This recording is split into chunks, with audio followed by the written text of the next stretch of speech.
SR Mahmud আমার অনেক পূর্ব পরিচিত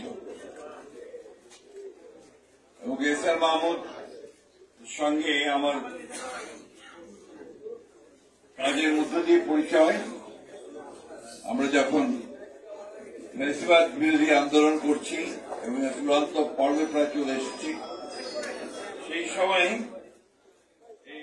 এবং তারাও একটা অনেক কঠিন সময় অতিক্রম করেছে। এসআর মাহমুদের বইটি শিরোনাম, এটা আপনারা শুনেছেন, আমাদের অত্যন্ত ভালো বক্তা, বিচক্ষণ নেতা, তাদের কাছ থেকে বিচার, সংস্কার ও নির্বাচন, অর্থাৎ এখন